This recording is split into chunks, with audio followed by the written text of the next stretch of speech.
Aujourd'hui, on va lire une histoire que j'adore. C'est l'histoire de Poché. Poché. C'est une très longue histoire.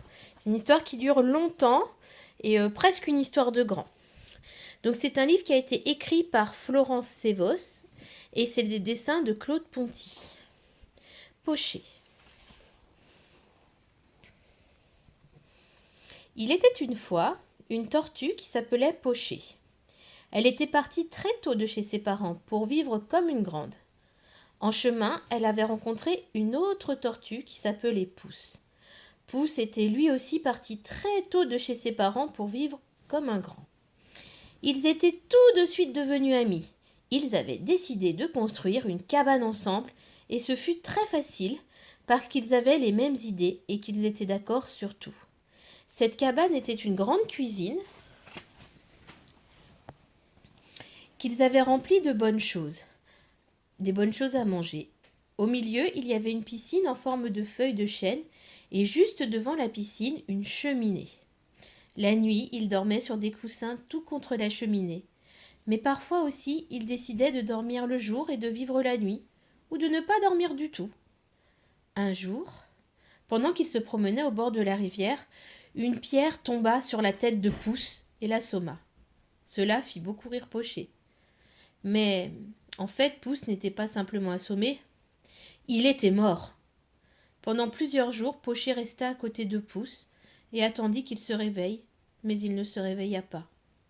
Il se mit à pleuvoir. Il plut pendant plusieurs jours et plusieurs nuits. Et la rivière grossit. Et ses eaux emportèrent Pouce, sans que Poché ne pût rien faire. La carapace de Pouce s'éloigna lentement sur la rivière. Alors, Poché revint à la cabane. La piscine avait débordé. Poché grimpa sur le rebord de la cheminée pour dormir, et elle dormit très longtemps. Mais quand elle se réveilla, tout était pareil, et il n'y avait absolument aucun bruit. Poché était tellement triste qu'elle souhaita être morte. Elle commença à chercher partout dans la cabane mouillée, au cas où Pouce aurait laissé un petit message pour elle.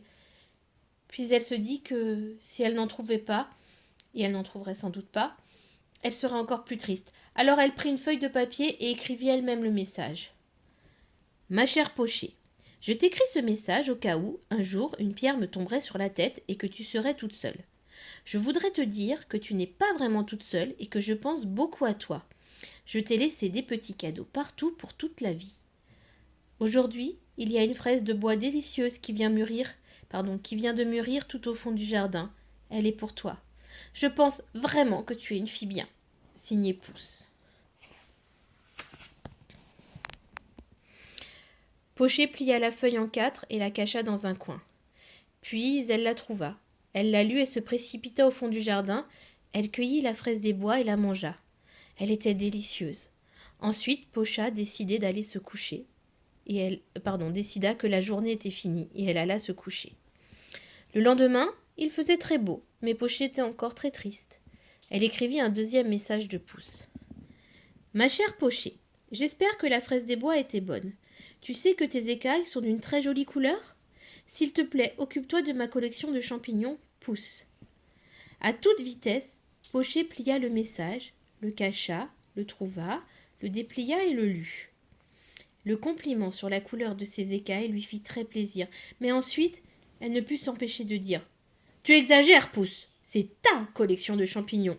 Je ne veux pas passer ma vie à m'occuper de ta collection de champignons. » Enfin, elle s'aperçut qu'elle avait oublié de se faire un cadeau. Elle décida que la journée était finie, et elle alla se coucher, et elle rêva de champignons. Le lendemain, elle se réveilla de bonne humeur. Le lendemain, elle se réveilla de bonne heure et d'une humeur exécrable. Elle mordit son oreiller, puis elle alla fermer tous les volets parce que le soleil lui piquait les yeux. Elle se dit qu'elle avait besoin d'un autre message de Pouce et se mit à écrire. Ma chère Poché, il y a un très gros cadeau pour toi aujourd'hui. C'est une tige de rhubarbe comme tu les aimes. Elle est au fond du jardin. Poché s'aperçut qu'elle n'avait plus d'idée pour la suite. Elle resta un long moment immobile, le crayon en l'air, Puis elle raya le début du message et écrivit juste en dessous. Mon cher Pouce, je sais bien que ce n'est pas toi qui écris ces messages, et ce n'est pas toi non plus qui m'envoie les cadeaux. Alors ce n'est plus la peine, ça ne me fait plus plaisir puisque je sais tout par cœur. Et en plus, il n'y a pas de rhubarbe au fond du jardin. Signé Pochet. Pochet reposa son crayon, et elle ne savait plus quoi faire. Elle tourna en rond dans la cabane, finit par ouvrir les volets, et sortit en traînant les pattes. Arrivée tout au fond du jardin, elle vit tout à coup un grand plant de rhubarbe. Elle ne l'avait jamais